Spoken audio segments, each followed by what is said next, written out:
Bom, todo mundo deve estar acompanhando aí o noticiário da crise, né, a partir do coronavírus, aqui no Brasil especialmente, né, a gente teve ontem uma declaração do presidente, isso levantou polêmica, obviamente, pelo posicionamento dele, contrariando aí as determinações dos médicos e dos biólogos, enfim, especialistas na área da saúde. É, mas o que a gente pode pensar desse processo que vem acontecendo dessa crise é que provavelmente muitos de vocês, adolescentes, aí principalmente pensando, né, quem está estudando e a população em geral deve estar muito ouvindo falar em Estado, né? Tá todo mundo, o que o Estado deve fazer nessa crise, né? Determinar que as pessoas voltem a trabalhar, determinar que as pessoas fiquem em casa, de acordo com quais parâmetros, quem que vai tomar uma postura, a liderança, né? Pensar aí o Bolsonaro, os governadores hoje estão numa disputa e prefeitos, né, de posturas, de visões em geral diferentes sobre o que deve ser feito, de que forma, até onde vai o poder de cada um. Muita gente fala, né, em Estado, fala em governo. E aí acho que a ideia do vídeo de hoje é para quem está pensando nisso, ou ainda não se tocou talvez disso, né, do que a gente está falando, o que é isso, né, o que é o Estado, o que é isso que está todo mundo falando, o que o Estado deve fazer, o que o governo deve fazer, seja ele municipal, estadual, federal. Então a ideia do vídeo de hoje é esclarecer um pouco isso. É conteúdo de ensino médio, ensino básico, mesmo entender o que é o Estado-nação, quando ele surgiu, um pouco desse processo histórico, as características. Então a ideia é um pouco isso, né, para situar vocês em geral e até já serve como um conteúdo de aula mesmo para os alunos que estão aí em casa também estudarem e começarem a fazer essas relações, né? Eu sempre incentivo, ou a minha ideia sempre é essa, de que os alunos consigam fazer essas relações, obviamente, né? Entre a teoria, pensar o que é o Estado, o que é o governo, o que é cada um, não é a mesma coisa, isso é interessante também falar hoje, né? Que não é a mesma coisa para ciência política, Estado e governo. Então a gente vai tentar entender o que é isso, né? No vídeo de hoje. Então, para começar essa ideia de Estado-nação, né? Eu sempre costumo dizer para os alunos, quando a gente pensa em Estado, Estado-nação, né? Isso nada mais é do que os países modernos que a gente conhece hoje. Então, a sociologia como uma ciência que surge tentando entender a modernidade, a sociedade que a gente vive né, atualmente, ela procura também entender do ponto de vista da ciência política o que é isso, né? O que são os estados. Então, nada mais são do que os países modernos que surgiram ali pelo século XV, né? Começaram a se desenvolver no século XV e deu esse processo até hoje, né? Tem muitos estados aí tentando se formar ainda, ou tem muita população que não tem o seu estado, né? Que é o caso, por exemplo, dos palestinos.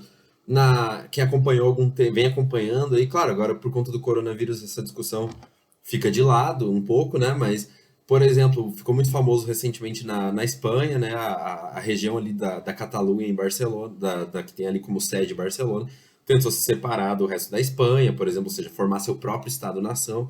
Então é um processo que se inicia ali no século XV, né, e vem se arrastando até os dias de hoje. Tem muitas populações ainda reivindicando, muitas nações reivindicando seu próprio Estado, ou seja, poder formar seu próprio país independente, com seu governo próprio, né? Então, esse processo que a gente chama hoje dos países modernos, dos Estados-nação, começou ali no século XV na Europa, né?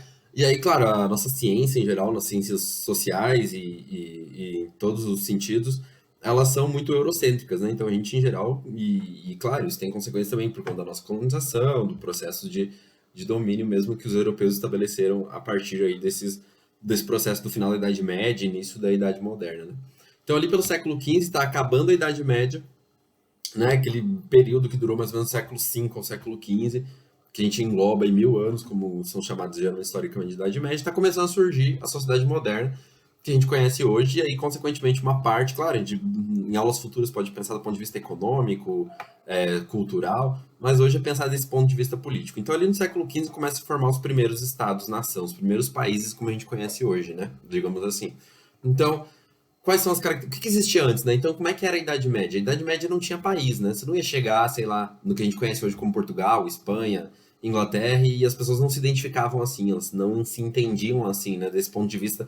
E aí criou também, claro, essa ideia de nacionalismo, né? Se a gente pensar, o nacionalismo também, nesse sentido, tem a ver com a criação dos Estados-nação. Antes deles, não tinha como a gente pensar, eu sou brasileiro, eu sou japonês, eu sou inglês. Enfim, não existia essa noção, né? Então, não existia Estado-nação até o século XV. O que significa isso? Como é que era, então, por exemplo, as sociedades? Não existia país, né? Na caso da Europa, a Idade Média, os feudos, existia, cada um tinha um nobre, né? Esses filmes que a gente vê da Idade Média, mostrando os cavaleiros, os nobres, né? Então, cada nobre tinha sua terra, né? Que depois viraram reis, rainhas, alguns deles. É, Eles tinham seu território, seu feudo, né, como era chamado, e ali no seu território ele fazia suas próprias regras, recolhimento de impostos, o funcionamento daquele espaço, garantia a segurança das pessoas que viviam ali, formando exército, né, com seus mercenários, muitas vezes. Então, existiam os feudos, terras, né, independentes, onde cada nobre tomava conta da sua própria terra, da sua própria população, enfim, e coordenava a vida por ali.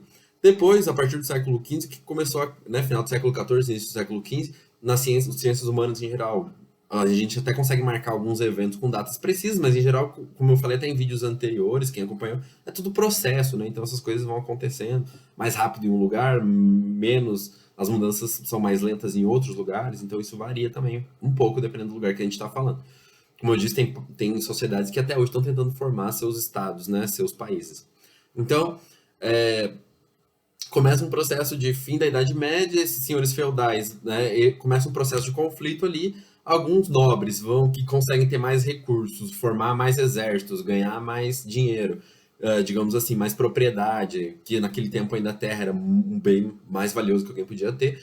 Então eles vão entrando em conflito e alguns desses reis, rainhas, vão anexando, né, digamos assim, outros territórios ao seu feudo, aos seus domínios, e na medida que eles vão avançando com seus exércitos, conquistando novos territórios, vão unificando esses territórios e colocando as mesmas regras para todas as sociedades que viviam, ou grupos que viviam dentro do território desse rei, dessa rainha. Então é assim que se formam os Estados-nação, né? No final ali da Idade Média, a partir de conflitos que se estabeleceram entre nobres e conforme um foi vencendo, foi avançando, conquistando territórios e formando o que a gente chama de Estado-nação nos dias de hoje, né? Então, quais são as características para a gente pensar do Estado-nação? Né? Primeiro que, então, a palavra de Estado, a gente poderia, essa ideia de Estado, ou geralmente a gente vai ouvir aí, vocês vão ler nos jornais, ouvir nos jornais, muito agora nesses dias de crise, a ideia do Estado. Então, né, o que o Estado vai fazer? Então, quando a gente está falando simplesmente Estado, a gente está falando, então, de um território, né? Ele é constituído por um território, então, tanto é que nas aulas de geografia, quando você olha lá o mapa mundi, né? Se você observar, geralmente vai dizer que o mapa mundi é um mapa político, porque então é isso, né? Quando você olha o território de um país, você está olhando para um território político, ele é uma fronteira construída por humanos, é uma questão cultural. A gente mapeou ali ou limitou certas fronteiras em territórios. Então, a primeira característica, o Estado-nação tem um território, né? Geralmente ele tem, além do território, tem toda uma burocracia organizada aí, por exemplo, se você lê Weber, né, que é um clássico da sociologia, vai explicar esse processo de burocratização, mas a partir de um poder central é instituída toda uma burocracia de cobrança de impostos, de leis, de regras que vão funcionar para todo mundo que estiver dentro daquele território, né? Inclusive, hoje em dia a gente pode pensar essa ideia de nacionalidade, né? Você nascer num determinado lugar impõe coisas que você vai poder fazer, onde você vai poder ir, e regras que você tem que cumprir, pagar impostos, enfim. Então, eles estabelecem uma burocracia, né, de cobrança de impostos, profissionais que vão trabalhar para esse estado, para, né, para a gestão desse território, e isso é importante. Então, cobrança de impostos, administração, tudo isso passa a ser unificado a partir de um poder central, que é o que a gente chamaria hoje, por exemplo, aqui no Brasil, da capital, né? Brasília é a nossa capital, é a partir dela que comanda todo o território brasileiro, e vem as leis. Tanto é que um município ou um governo estadual não pode fazer uma lei inconstitucional, ou seja, uma lei que contraria a lei federal, a lei que vem lá de Brasília, do nosso poder central. Então passa a ter um poder central que unifica as regras, o funcionamento de todo um território que tem uma nação, né? Ou seja, tem uma população, nação vem no sentido de uma população que tem uma cultura em comum, né? Então aí que a gente começa a ter a noção dos franceses, dos ingleses, italianos, enfim, no sentido de, embora a Itália, eu falei Itália aqui, mas a Itália vai se unificar só lá mais para frente, lá no século XIX, a Alemanha também mais tardiamente, sendo que eu falei que, né, o Estado-nação começou lá no século XV. Então, isso também é importante. Então, começa a se formar essa ideia de nacionalidade, de nação, de uma cultura em comum. Escola é um bom exemplo disso, né? Você, através de criar um sistema escolar, você ensina a mesma língua para todo mundo num território falar, obriga as pessoas a falarem a mesma língua, né? Um grande exemplo, claro, no Brasil talvez isso seja às vezes mais difícil de pensar, porque a gente está acostumado a ver o Brasil mais unificado, digamos assim, mas, sei lá, pegar a China, por exemplo. A China, na verdade, a China não existe o chinês, né? O que existe é o mandarim, que é uma língua que o governo impôs e ensina nas escolas, mas a China tem várias outras etnias, né, outras culturas lá dentro que falam outras línguas, mas a língua oficial é o mandarim, então todo mundo aprende, embora as pessoas mantenham as línguas locais, digamos assim, regionais. Então, o processo escolar é uma grande sacada, assim, para a gente perceber essa influência do Estado-nação. Então, olha só, se unifica, né, tudo. As leis, as regras, o território onde vai valer aquelas regras, um exército, instituições, né, como a gente pode pensar a partir daí. Então, essa é a ideia de Estado-nação. E aí, Estado não é governo, né? Claro, a primeira forma de Estado-nação foi a monarquia absolutista, né? Começou a se formar a partir de reis e rainhas, tinham plenos poderes sobre a sociedade de controlar todo o seu funcionamento, né, nesse primeiro momento. Depois a gente pode até fazer outros vídeos para pensar que a ideia de Estado-nação foi se modificando, né, com o passar do tempo. Para outras formas, com imposição das ideias democráticas, republicanas, por exemplo, mas aí lá mais para frente, já no século XVIII para o XIX. A princípio, então, o Estado-nação surge com essa ideia dos reis, das rainhas, das monarquias que controlam essas sociedades nesse momento. Então, para a gente pensar essa relação, o Estado-nação é isso. Então, daqui para frente, quando a gente está falando nesse momento de crise, o que o Estado vai fazer, a gente está falando disso, né? Dessa organização política que centraliza, né, que tem instituições, hoje em dia, né, o Congresso, tem um exército, tem ministérios, que tem uma cultura, uma população que vive sob essa orientação, esse governo. Então é isso que a gente está falando. E governo não é a mesma coisa, então, né? Porque, por exemplo, o Estado, se a gente pensar, ele é fixo, né? O Estado existe independente das pessoas, né? Então é uma coisa bem típica da racionalidade moderna. O Estado existe, né? O Brasil existe independente de quem vai governar ele. O governo, então, é uma instituição móvel, né? E o Estado é fixo. De 4 em 4 anos a gente troca o nosso governo, né? Quem vai fazer a gestão, a administração do Estado brasileiro. Então, quando a gente pensa agora, o governo Bolsonaro, os governadores estaduais, os prefeitos, né? Eles são transitórios, eles são o governo, uma administração temporária, administração política, econômica das estruturas do Estado-nação, né? Da sua população, do seu território, da sua economia. Então, o governo, sim, do ponto de vista da ciência política, é uma instituição, o Estado é outra, né?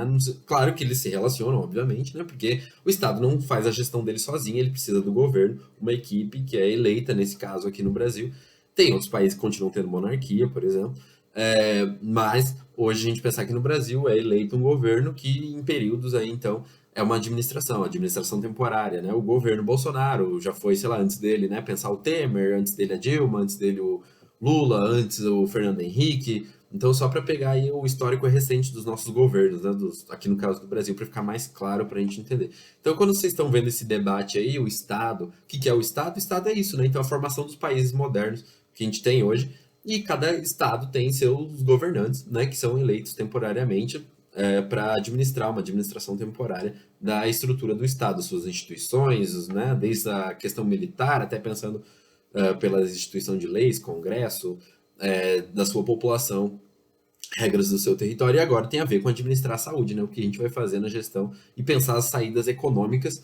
E, claro, no próximo vídeo a gente pode discutir essas questões também, né? O que é pensar o liberalismo, por exemplo, muita gente está falando, ideias liberais, ou o keynesianismo, né? Uma ideia de intervir agora, do Estado dar dinheiro para as pessoas sobreviverem nesse momento de crise. Então, você que está aí acompanhando está meio perdido, é isso, né? Estado-nação é a formação, ou seja, um governo com um território próprio, uma população, né, que tem autonomia para fazer a gestão da sua vida, né, naquele território. Então, é isso que está se falando, né? Estado-nação, que tem um governo, uma administração responsável nesse momento por fazer a gestão disso tudo, da crise, da questão humanitária e de saúde da população. Então, isso é tudo a ver, né, com a nossa vida e os formatos, os rumos que a gente vai tomar daqui para frente. Espero que possa ter ajudado. Até a próxima.